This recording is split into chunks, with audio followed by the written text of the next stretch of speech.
అందరికీ శుభవార్త. ప్రతి ఆదివారం 10,000 మంది ఒక చోట చేరి దేవుణ్ణి ఆరాధిస్తున్న జీవం గల దేవుని సంఘం. స్వస్థత, విడుదల, అభిషేకం పొందాలనుకుంటున్నారా? దురాత్మ శక్తుల నుంచి విడుదల కావాలా? ఆర్థిక ఇబ్బందుల నుంచి విడుదల కావాలా? సంతానలేమితో బాధపడుతున్నారా? కుటుంబ సంక్షేమం కొరకు ప్రత్యేక ప్రార్థనలు కోరుకుంటున్నారా? శాంతి లేక ఆత్మహత్య చేసుకోవాలనుకుంటున్నారా? నిజమైన ఖచ్చితమైన వాక్యం చేత బలపడాలని ఆశిస్తున్నట్టయితే రండి. క్రైస్ట్ టెంపుల్ మీ కొరకే. ప్రతి ఆదివారం 4 ఆరాధనలు జరుగుతున్నాయి. మొదటి ఆరాధన ఉదయం 6 గంటలకు, రెండవ ఆరాధన ఉదయం 8 గంటలకు, మూడవ ఆరాధన ఉదయం 10 గంటలకు, నాల్గవ ఆరాధన సాయంత్రం 6:30 జరుగును. స్థలం Christ temple, Mary Stella indoor stadium, Pantakaluva road, NTR circle, Vijayawada. ముఖ్య ప్రసంగికులు ప్రపంచ వ్యాప్తంగా వాక్యమునందించి కోట్లాది మందికి దీవెనకరముగా ఉన్న మన దైవజనులు రెవరెండ్ డాక్టర్ పాల్ ఇమాన్యుయల్ గారు మరియు నిస్సీ పాల్ గారు శక్తివంతమైన సందేశాలను అందించి ప్రతి ఒక్కరి కొరకు ప్రత్యేక ప్రార్థనలు చేయుదురు. హృదయాలను హత్తుకునే అద్భుతమైన స్తుతి ఆరాధన సాక్ష్యాలు, ప్రతి విశ్వాసిపై ప్రత్యేక శ్రద్ధ, గృహ దర్శనాలు, ఇంకా మరెన్నో. ప్రతి ఆరాధనలో 1000 మంది ప్రజలు పాల్గొంటూ ఆత్మీయముగా బలపడుచున్నారు. పాటలు, ఆరాధన, వర్తమానముల ద్వారా దేవుని ఆత్మీయ కార్యములు అనేకులు పొందుకుంటున్నారు. విజయవాడ చుట్టుపక్కల ప్రాంతాల నుంచే కాక 100 కిలోమీటర్ల దూరం నుంచి ప్రజలు వచ్చి ఆత్మీయ మేలులు పొందుచున్నారు.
వివరించలేను ప్రభు నీ మమతను,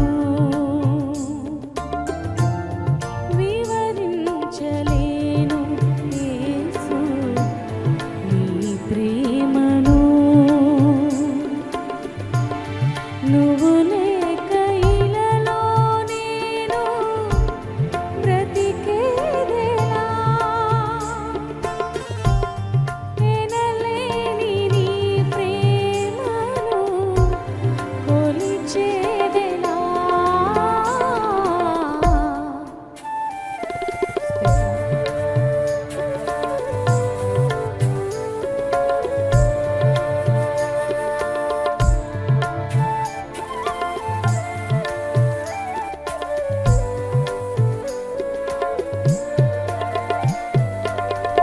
గ్రంథాలు తిరుగుదాం ఒకసారి. 2 సమూయేలు గ్రంథం 3వ అధ్యాయం 1వ వచనాన్ని ఈరోజు వాక్యాంశంగా చదువుకుందాం. సౌలు కుటుంబీకులకును దావీదు కుటుంబీకులకును బహుకాలము యుద్ధము జరుగగా దావీదు అంతకంతకు ప్రబలెను. సౌలు కుటుంబము అంతకంతకు నేరసిల్లెను. ఇక్కడ 2 కుటుంబాలు కనపడుతున్నాయి. ఒకటి దావీదు కుటుంబము, రెండవదిగా సౌలు కుటుంబం. దావీదు కుటుంబం అంతకంతకు ప్రబలెను అంటే వర్ధిల్లెను, విస్తరించెను. కానీ సౌలు కుటుంబం అంతకంతకు నీరసిల్లెను కదా. సో ఎందుకు కారణాలు ఏంటి? దావీదు ఎలాంటి వాడు, సౌలు ఎలాంటి వాడు? వాస్తవానికి సౌలు గాడిదలను కాసేటువంటి వాడు. అంటే ఆ టైంలో వాహనాలకి గాడిదలను ఉపయోగించేవారు. అంటే ఆ టైంలో ఇంకా గుర్రాలను ఉపయోగించడం మొదలుపెట్టలా. ఆ టైంలో గాడిదలను ఉపయోగించేటువంటి వారు. అందుని బట్టి గాడిదలు అనేటువంటివి చాలా శ్రేష్టమైనటువంటి జంతువులుగా మనం ఆ టైంలో అభివర్ణించుకోవచ్చు. గాడిదలను కాసేటువంటి వాడు. మరి కాంట్రాస్ట్ చూద్దాం. దావీదు ఏం కాసేవాడు? గొర్రెలను కాసేవాడు. అర్థమవుతుందండి? ఇద్దరు కూడా, ఒకళ్ళైతే దావీదు గొర్రెలు కాసేటువంటి వాడు, మరొకళ్ళు సౌలు ఏం కాసేవాడు? గాడిదలను కాసేటువంటి వాడు. ఇంకో మాట చెప్పాలంటే సౌలు లాంటి వాడు ఒక్కడూ లేడు అని దేవుని లేఖనం సెలవిస్తూ ఉంది. అతని వంటి దేహదారుఢ్యం నేను చెప్పాను చాలా సందర్భాల్లో. అతని షోల్డర్స్ చాలా ఎత్తుగా ఉంటాయట. అంటే ఒక రాజుకు ఉండాల్సిన షోల్డర్స్ చాలా బలంగా ఉంటాయి, చాలా ఎత్తుగా ఉంటాయి. సైనికులందరినీ అలా నిలబెట్టి సౌల్ని ఎక్కడో చివరి నిలబెట్టారనుకోండి, అందరిలో కూడా ఒక ప్రత్యేకంగా కనబడతాడు సౌలు. అతని యొక్క భుజాలు, అతని షోల్డర్స్ ఎత్తుగా ఉంటాయంటే ఇలా ఉంటాయట. అందుని బట్టి సౌలు నో డౌట్ బలశౌర్యములు కలిగినటువంటి వాడు. సౌలు చాలా గిగాంటిక్ పర్సనాలిటీ. మాట చెప్పాలని మ్యాచో పర్సనాలిటీ. ఏంటి మ్యాచో అంటే? నిజంగా గొప్ప గొప్ప బాడీ బిల్డర్స్ని చెప్తా ఉంటారు కదా, మ్యాచో పర్సనాలిటీ అంటారు. అటువంటి పర్సనాలిటీ ఎవరికి ఉంది? సౌలుకు ఉంది. కానీ దావీదుకు అటువంటి దేహదారుఢ్యం అయితే లేదు. దావీదు చాలా లీన్గా ఉంటాడు. లేకపోతే ఒక రకంగా చెప్పాలంటే సౌలుకున్నటువంటి యుద్ధ నేర్పరతనం కానీ, సౌలుకున్న దేహదారుఢ్యం ఎవరికి లేదు? దావీదుకి లేదు. కానీ ఏం చెప్తుందంటే దేవుని లేఖనం, దావీదు అంతకంతకు ప్రబలెను. దావీదు కుటుంబం అంతకంతకు ప్రబలెను. కానీ సౌలు అంతకంతకు ఏమైపోయాడట? నేరసిల్లిపోయాడట. ఆలోచన చేయండి నా ప్రియదౌజనాగమా. దావీదు జీవితంలో ఉన్నటువంటి శ్రేష్టమైన అనుభవాలు ఏంటి? సౌలు జీవితంలో ఉన్నటువంటి కొన్ని డిఫెక్ట్స్ ఏంటి? వాటిని ధ్యానం చేయడం ద్వారా మనం ఎలా ఉండాలి, ఎలా ఉండకూడదో మనకు అర్థమైపోద్ది. మీరు ప్రబలాలి, మీరు ఫలించాలి, మీరు వర్ధిల్లాలి అంటే దావీదు ఏదైతే చేశాడో అది చేయాలి. సౌలు ఏదైతే చేశాడో అది చేసి ఉండకూడదు మీరు. అంటే సౌలు చేసిన పనులు మనం చేయకూడదు, దావీదు చేసిన పనులు చేయాలి. As simple as that. కాబట్టి ఏం జరిగింది అంటే ఈ యొక్క వర్తమానాన్ని చాలా ప్రొలాంగ్ చేయొచ్చు, చాలా విషయాలు చెప్పచ్చు. మొదటిగా మనం చూస్తూ ఉన్నప్పుడు ఏంటి? Let's meditate this word. ఈ వర్డ్ని మనం మెడిటేట్ చేద్దాం. ఎందుకు దావీదు అంతకంతకు ప్రబలాడు, సౌలు అంతకంతకు ఎందుకు నీరసిల్లిపోయాడనంటే రీజన్ నెంబర్ 1 రాసుకోండి. మొదటి సమూయేలు గ్రంథము 15వ అధ్యాయం 26వ వచనం. అందుకు సమూయేలు, నీతో కూడా నేను తిరిగి రాను, నీవు యెహోవా ఆజ్ఞను విసర్జించుతు గనుక ఇశ్రాయేలు మీద రాజుగా ఉండకుండా యెహోవా నిన్ను విసర్జించినని చెప్పి వెళ్ళిపోనని తిరుగా సౌలు అతని దుప్పటి చెంగు పట్టుకున్నందున అది చినిగెను. చూడండి చాలు. ఇక్కడ దేవుడు సౌలుని విసర్జించాడట. కారణం ఏంటి? దేవుడు ఒక వ్యక్తిని ఎందుకు విసర్జిస్తాడు? దేవుడు ఒక వ్యక్తిని ప్రక్కన ఎందుకు పెడతాడు? దేవుడు తన ఆధిక్యతను ప్రక్కన ఎందుకు పెడతాడు తెలుసా? నిజంగా అతని హృదయం బాలేనప్పుడు. మన జీవితాల్లో దేవుని ఎదుట మన హృదయాలు సరిగ్గా ఉండాలి. అప్పుడే దేవుని చేత మనం దీవించబడతాం. మన జీవితాల్లో దేవుని ఎదుట నీ హృదయం సరిగ్గా ఉందా? దేవుని ఎదుట నిలబడినప్పుడు నువ్వు ధైర్యంగా, దేవుని ఎదుట నిలబడినప్పుడు ఆత్మవిశ్వాసంతో, ఏ తప్పిదం ఉన్నటువంటి వ్యక్తిగా నువ్వు కనపడతావా దేవుని ముందు? అదే హృదయాన్ని సరిచేసుకోవటం. దావీదు తన జీవితాన్ని సరిచేసుకునేటువంటి మనసు కలిగినటువంటి వాడు. కానీ సౌలు తన జీవితంలో ఏమంటే పాపాన్ని ఒప్పుకునేటువంటి తత్వం ఎవరిలో లేదు. తప్పును తప్పుగా ఒప్పుకోవాలండి. తప్పు చేయడం తప్పు కాదు, కానీ తప్పును ఒప్పుకోవటం అది నిజంగా మంచి కార్యం. అతిక్రమను దాచిపెట్టేవాడు వర్ధలుడు, వాటిని ఒప్పుకుని విడిచిపెట్టేవాడు కనికరాన్ని పొందుతాడు. సౌలుని దేవుడు ఎందుకు విసర్జించాడంటే, సౌలుకి ఒక విషయం చెప్పబడింది. ఏంటంటే, నీవు ఆ యొక్క శత్రువుల దేశంలోంచి దేన్ని తీసుకురాకూడదయ్యా, అవి నిషిద్ధమైన వస్తువులు, అందుని బట్టి వేటిని ముట్టుకోవద్దు అని సౌలుకి చెప్పడం జరిగింది. సౌలు దేవుని మాట వినకుండా శ్రేష్టమైనటువంటివన్నీ కూడా తీసుకొచ్చేసాడు. ఇంత మంచి గొర్రెలను, ఇంత మంచి మేకలను, ఇంత బంగారాన్ని ఎలా విడిచిపెట్టేస్తాను? నెగ్గాం కదా, నెగ్గినప్పుడు ఆ దేశం నుంచి అంతా తెచ్చుకోవాలి కదా, ఇది యుద్ధ క్రమం కదా, యుద్ధ నీతి కదా. దేవుడు చెప్పాడు, ఆ దేశంలో ఉన్నటువంటివి ఏవి కూడా నువ్వు తెచ్చుకోవడానికి వీలు లేదు, అవి నిషిద్ధమైన వస్తువులు, దాన్ని ముట్టుకోవద్దు అని సౌలుకి చెప్తే సౌలు వినలేదు. దేవుడు అలాగే చెప్తాడులే, పాస్టర్ గారు అలాగే చెప్తాడులే అని చెప్పి స్పెసిఫిక్గా చెప్పినా సరే దాన్ని వినిపించుకోకుండా తీసుకొచ్చేసాడు, నిషిద్ధమైన వస్తువులను తీసుకొచ్చాడు. అక్కడ దేవునికి ఏ వస్తువులు తెచ్చాడన్నది ప్రశ్న కాదు. ఆడ బంగారం తెచ్చాడా, వెండి తెచ్చాడా, షీనార్ వస్త్రాలు తీసుకొచ్చాడా, గొర్రెలను తీసుకొచ్చాడా, ఇవన్నీ కూడా మ్యాటర్ కాదు. అక్కడ దేవుని మాటకు విధేయత చూపించలేదు. తల్లిదండ్రులకు ఎక్కడ కోపం వస్తుంది? పిల్లలు వారి మాట విన్నప్పుడు కోపం వస్తుంది. వారు అది చిన్నదే కావచ్చు, అక్కడికి వెళ్ళొద్దు అన్నారు, అక్కడికి వెళ్ళొద్దు అన్నప్పుడు వెళ్ళకుండా ఉండటమే మంచిది. అంతేగాని నీ మాట నేను ఎందుకు వెళ్ళాలని వెళ్ళారనుకోండి, తల్లి కోపానికి పాత్రలు అవుతారు పిల్లలు, తండ్రి కోపానికి పాత్రలు అవుతారు. దేవుని మాటకు సౌలు విధేయత చూపించలేదు. అందుని బట్టి దేవుడు చూశాడు. ఒకవేళ తప్పు చేసేసాడు, ఒకవేళ పాపం చేశాడు, గ్రహింపులోకి వచ్చి ప్రభు సన్నిధికి వచ్చి ఒప్పుకోవాల్సినటువంటి సౌలు కప్పుకోవటం మొదలెట్టాడు. అందుని బట్టే సౌలు దేవుని కనికరాన్ని పొందుకోలేకపోయాడు. దేవుడు సౌల్ని ఏం చేశాడు? విసర్జించాడు. అంటే తన జీవితంలో పశ్చాత్తాపం అనే అనుభవం లేదు. అంటే పాపాన్ని క్షమించమని అడిగేటువంటి తత్వం లేదు. పాపాన్ని కప్పుకుంటూ ఉన్నాడు. ఈరోజు ఒక మాట నేను చెప్పినామండి, దేవుని ప్రవక్త కానీ, దేవుని సేవకుడు కానీ, పరిశుద్ధాత్మ దేవుడు నీ తప్పుని ఎత్తి చూపి మాట్లాడుతున్నప్పుడు సరిచేసుకోవాలన్నటువంటి ఆ మనసు నువ్వు కలిగి ఉండాలి. నేనేం చేశాను తప్పు, నేనెందుకు క్షమాపణ అడగాలి, నేనెందుకు దేవుని సందులో తల ఉంచుకుని ఉండాలి, నేనేం చేశానని చెప్పే భావన మన జీవితంలోకి ఎప్పుడైతే వచ్చిందో మనం దేవుని కనికరాన్ని మనం పొందుకోలేం. తప్పు జరిగిందా, ఆ తప్పును మనము ఒప్పుకోవాలి. దేవుని దగ్గర ఒప్పుకున్నప్పుడు, కప్పుకోకుండా ఒప్పుకున్నప్పుడు దేవుని కనికరాన్ని మనం పొందుకుంటాం. చాలామంది తప్పులు చేశారు, కానీ దేవుని సందుకి వచ్చి వారు మళ్ళీ తప్పును ఒప్పుకున్నప్పుడు కనికరింపబడ్డారు. వారిలో ప్రాముఖ్యంగా చెప్పాలంటే యేసు ప్రభు శిష్యుడు అంటే పేతురు తప్పు చేశాడు. హీ డినైడ్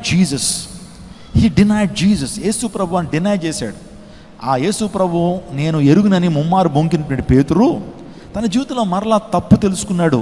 తను చేసిన తప్పిదాన్ని బట్టి ఆ కన్నీరు కార్చాడు. మరలా ప్రభు తనని దర్శించినప్పుడు క్షమాపణ కోరుకుని మరలా ప్రభు యొక్క కనికరాన్ని పొంది దేవుని కొరకు అద్భుతమైన శూర కార్యాలు పేతురు జరిగించగలిగాడు. తన ఫ్రెండ్ ఉన్నాడు ఇంకొకడు, వాడి పేరే యూదా ఇస్కరియోతు. అతను కూడా తప్పు చేశాడు. నా దృష్టిలో యూదా ఇస్కరియోతు పేతురు కూడా ఆ వారిద్దరు సమానమని చెప్పొచ్చు. యూదా ఇస్కరియోతు 30 వెండి నాణాలకి ప్రభువుని అమ్మేశాడు. పేతురు కూడా అదే రీతిగా అమ్మేశాడు ప్రభువుని. తెలియదని చెప్పడం, యేసు ప్రభువు నేను సంబంధించిన వాడిని కాదని చెప్పడం, ముమ్మారు బొంకాడు. ఇద్దరూ కూడా ఒకే కేటగిరీ. కానీ ఒక వ్యక్తి అయితే ప్రభు దగ్గరికి క్షమాపణ కోరాడు, క్షమాపణ పొందుకుని దేవుని అభిషేకాన్ని పొందుకున్నాడు. మేడగదిలో దేవుని యొక్క పరిశుద్ధాత్మ నింపుదలను పొందుకున్నాడు పేతురు. కానీ ఈ వ్యక్తి అయితే రియలైజ్ అయ్యాడు, కానీ దేవుని దగ్గరికి వచ్చి క్షమాపణ కోరలేదు. ఆత్మహత్య చేసుకుని తన జీవితాన్ని ముగించుకున్నాడు. నా ప్రియదేవుచునాగమా, తప్పులు చేయటం సహజమే, కానీ ఆ తప్పును ప్రభు సందుకు వచ్చి ఒప్పుకున్నప్పుడు మనము ఆ దేవుని నుంచి కనికరాన్ని పొందుకుంటాం, మనం విసర్జింపబడం. ఇప్పుడు సౌలు తన జీవితంలో ఏ విధమైనటువంటి క్షమాపణ అనుభవం లేదు. దేవుని సందుకు వచ్చి, అయ్యా తప్పు అయిపోయిందయ్యా, ఈ తప్పు నేను చేశాను, నీ మాట వినలేదు, నన్ను క్షమించయ్యా, మరలా నీ కృపచేత నన్ను దీవించు, నీ కృపచేత నన్ను ఆవరించు అనాల్సిన సౌలు అలా అనలేదు. కానీ దావీదు విషయానికి వస్తే దావీదు జీవితంలో కూడా ఒక తప్పు చేశాడు. మనకందరికీ తెలుసు ఆ తప్పు ఏంటో. బెత్షెబా అనేటువంటి ఒక స్త్రీతో పాపం చేశాడు. తన భర్త అయినటువంటి ఊరియాని చంపించాడు. నిజంగా నరహత్య చేశాడు, వ్యభిచార పాపం చేశాడు. చేసిన తర్వాత నాతాను ప్రవక్త వచ్చాడు. దేవుని ప్రవక్త వచ్చి ఆ మనుషుడు నీవేనయ్యా.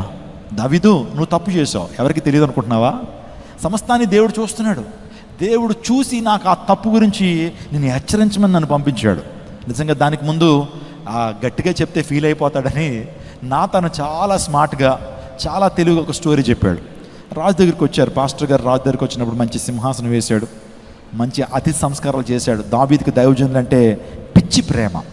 సో ఆ ప్రేమతో ఎవరికి నాతానికి చక్కగా ఆతిథ్యం చేసిన తర్వాత నాతాన్ గారు అన్నారు, ఒక సందేశం చెప్తానయ్యా, ఒక మంచి మెసేజ్ చెప్తాను, వింటావా? అయ్యా చెప్పండి అయ్యా, చాలా కాలం అయింది వచ్చి, చెప్పండి, వాక్యం చెప్పండి అంటే వాక్యం ప్రారంభించాడు. వాక్యానికి ముందు ఒక ఉపమానం చెప్తానే, వాక్యానికి ముందు ఒక కథ చెప్తానే, వినే అన్నాడు. ఆ కథ ఏంటంటే, కథలు మీరు చాలా బాగా చెప్తారండి, కథలు అంటే నాకు చాలా ఇష్టం, చెప్పండి అన్నాడు దావీదు. అప్పుడు అంటున్నాడు, ఒక ప్రాంతంలో, ఒక నగరంలో ఒక ధనవంతుడు ఉన్నాడు. ఆ ధనవంతునికి విస్తారమైనటువంటి గొర్రెలు ఉన్నాయి, విస్తారమైన పశు సంపద ఉంది, విస్తారమైనటువంటి ఆస్తి ఉంది ధనవంతుడికి. తన ఇంటి ప్రక్కనే ఒక పేదవాడు ఉన్నాడు. అంటే ఈ స్టోరీ ఎలాంటిదంటే లాజరు ధనవంతుడు స్టోరీ లాంటిది అనమాట, ఇంచుమించుగా. అంటే ధనవంతుడు ఇంటికి ఎవరున్నారు? ఒక లాజరు ఉన్నాడు. మీకు చెప్పనా, మీ ఇంటి ముందు పేదవారు కనబడుతున్నారంటే అర్థం ఏంటి? దేవుడు నిన్ను పరీక్షిస్తున్నాడు. నీ ఇంటి ముందు అవసరతలు ఉన్నటువంటి వారు దేవుడు నిన్ను ముందు పెడుతున్నారంటే అర్థం ఏంటి? వారికి సహాయం చేయమని. వాళ్ళని చూసి హేళన చేయటం మన ఉద్దేశం అవ్వకూడదు. ఊరియా భార్య అయిన బత్షెబ అంటే తన రాజ్యంలో ఒక సైనికుడి భార్య. పొరుగు అని ఏది ఆశించకూడదని దేవుని లేఖను సెలవిస్తూ ఉంది కదా. నీ పొరుగు అని భర్తనేను, నీ పొరుగు అని భార్యను ఆశించొద్దు అని దేవుని లేఖను సెలవిస్తుందంటే ఆజ్ఞని ప్రక్కన పెట్టేశాడు. ఆ బత్షెబతో వ్యభిచరించాడు. ఇప్పుడు దేవుని సేవడు అంటున్నాడు, అయ్యా ఆ మనుషుడు నీవే అన్నప్పుడు దావీదు రియాక్షన్ చూడండి.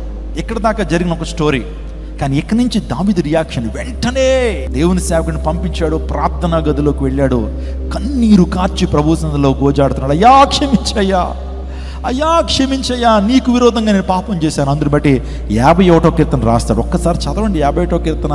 అతని యొక్క వేదన ఎంత భయంకరంగా ఉంటుందో దేవుని సన్నిధిలో క్షమాపణ అడుగుతున్నాడు.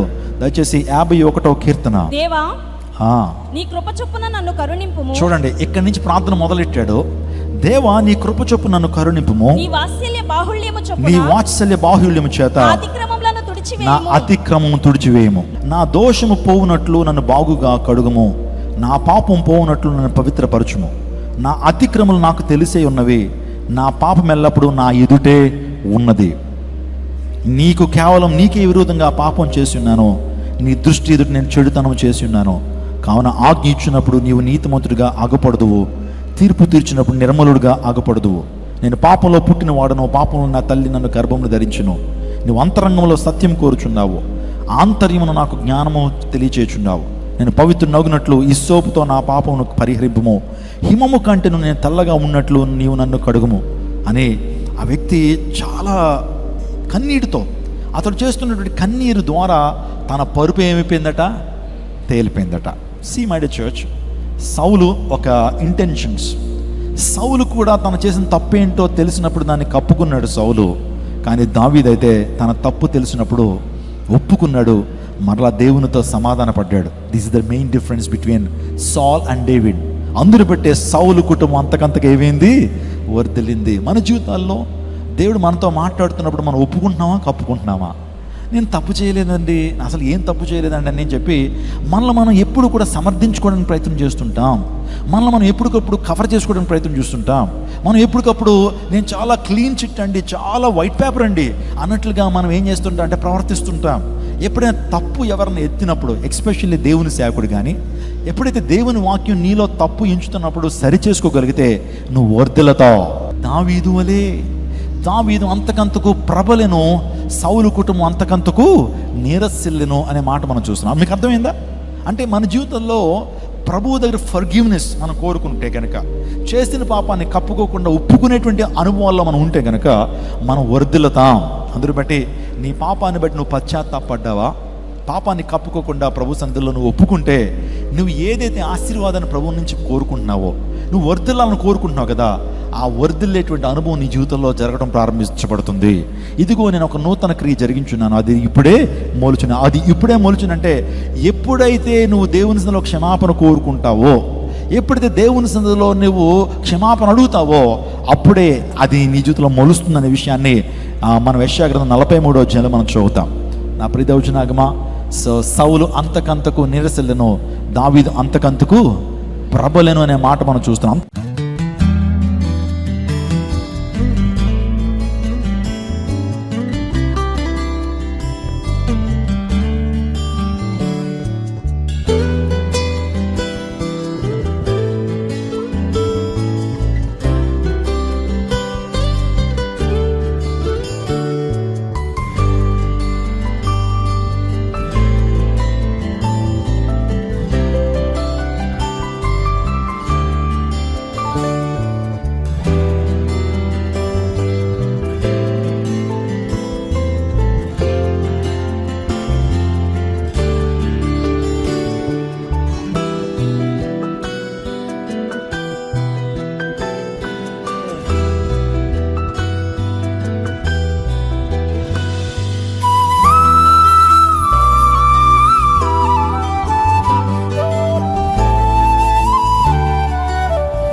యేసుక్రీస్తు నామం పేట మీకు అందరికీ శుభాలు తెలియపరుస్తున్నాను.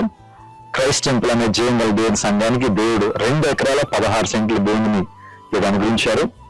సో ఇదే స్థలంలో మహాదేవుని యొక్క గొప్ప మందిరం నిర్మించబడాలని ప్రార్థన చేస్తూ వచ్చాం. దేవుని చిత్తమైతే ప్రతి సమయంలో ఈ యొక్క మందిరాన్ని ప్రారంభించాలని నేను ఆశ పెడుతున్నా. పర్మిషన్స్ ప్రభు అనుగ్రహిస్తా ఉన్నారు. ప్రస్తుతానికి ఈ ప్రాంతం అంతా కూడా చదువు చేసి పనులు ప్రారంభించడం జరిగింది. వెనకాలటువంటి ఆ చిన్న కన్స్ట్రక్షన్ లో కూడా ఒక వాచ్మెన్ ఉంచాలని ఆశ పెడుతున్నాం. దాన్ని ప్రార్థన చేయండి. దేవుని కార్యాలు బహుబలంగా విజయవాడ పట్టణం జరిగించాలని, ఇక విజయవాడ పట్టణాన్ని కేంద్రంగా చేసుకుని ఈ పరిచయ దేవుడు ప్రపంచవ్యాప్తంగా విస్తరింప చేయబడాలని మేము కోరుతా ఉన్నాం. కాబట్టి అనుదిన ప్రార్థనలో జ్ఞాపకం ఉంచుకోండి. ఈ రోజు నుంచి పనులు ప్రారంభించబడతా ఉన్నాయి. దేవుని చిత్తం అయితే సో నెక్స్ట్ ఇయర్ కి నూతన మందిరంలోకి వెళ్ళాలన్నటువంటి ఆలోచన, ఆశ మాకుంది. దేవుడు మన ఆశను తీర్చాలని మీ ప్రార్థనలో జ్ఞాపకం చేసుకోవాల్సిందిగా ప్రభు పేట మనం చేస్తున్నాను. దేవుడు మన విజయవాడిని దీవించును గాక. ఆమేన్. ఆమేన్.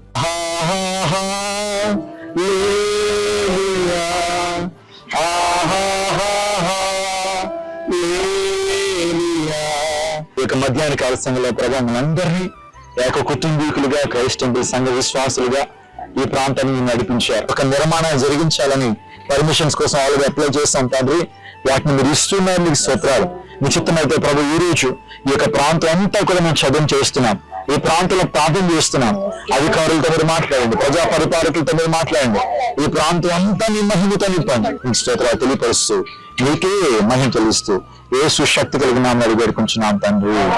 సకల ఆశీర్వాదాలకు కారణమైన శ్రేష్టమైన నామానికి వేలాది వందనాలు, స్తుతులు, స్తోత్రాలు చెల్లిస్తున్నాను ప్రభా. ఒక సొంత స్థలంలో మందిరం ఉండాలన్న ఆశ మేము కలిగి ఉండగా మీరు ఇచ్చిన ఈ అద్భుతమైన సమయమును బట్టి, స్థలమును బట్టి మీకు స్తోత్రాలు ప్రభా. అయ్యా, ఇది మా అందరికీ సమృద్ధిగా ప్రభనైనా నీ మందిరం కట్టబడి నిన్ను స్వేచ్ఛగా ప్రభ మేము ఆరాధించుటకు కృప చూపించండి. స్తుతించి ప్రార్థించడి వేడుకుంటున్నాము తండ్రి. దేవుని నామానికి మహిమ కలుగును గాక. ఇప్పటివరకు ఈ ప్రాంతంలో ప్రార్థన చేశాం. దేవుని యొక్క మహిమ ఈ ప్రాంతానికి దిగి వచ్చిందని నేను నమ్ముతున్నాను. అతి త్వరలో ఈ ప్రాంతంలో చర్చ్ మాత్రమే కాదు, ఒక ఆర్ఫనైజ్, ఒక శ్రేష్ఠ ఫౌండేషన్ లో బిల్డింగ్, ఆ తర్వాత ఒక వంటశాల, ఒక డైనింగ్ హాల్, ఇంకా అనేకమైనటువంటి ప్లాన్స్ ఉన్నాయి. కాబట్టి మీ అందరూ ప్రార్థన చేయండి. మీ అనుదిన ప్రార్థనలో దయచేసి ఈ క్రైస్ట్ టెంపుల్ దాని నిర్మాణం జ్ఞాపకం చేసుకోవాల్సిందిగా ప్రభు ప్రకటన చేస్తున్నాను. ఒకవేళ నేను ప్రేరేపించినట్లయితే ఈ మందిర నిర్మాణం కొరకు మీ యొక్క విరాళాన్ని ఇవ్వదలిచినటువంటి వారు కింద మెంబర్కి మీరు కాల్ చేయొచ్చు. మా సిబ్బంది మీతో మాట్లాడతారు. లేకపోతే మీరు ఈ ప్రాంతానికి వచ్చి ఈ ప్రాంతాన్ని చూచి మీ యొక్క ప్రత్యేకమైన ఆఫరింగ్ ని, మీ యొక్క ప్రత్యేకమైన విరాళాన్ని మందిర నిర్మాణం కొరకు మీరు ఇవ్వచ్చు. దయచేసి ఈ విషయాన్ని మీ యొక్క అనుదిన ప్రార్థనలో జ్ఞాపకం చేసుకోవాల్సిందిగా ప్రభువు ప్రకటన చేస్తున్నాను. దేవుడు మన విజయవాడ పట్టణాన్ని దీవించును గాక. దేవుడు మన భారతదేశాన్ని దీవించును గాక. ఆమేన్.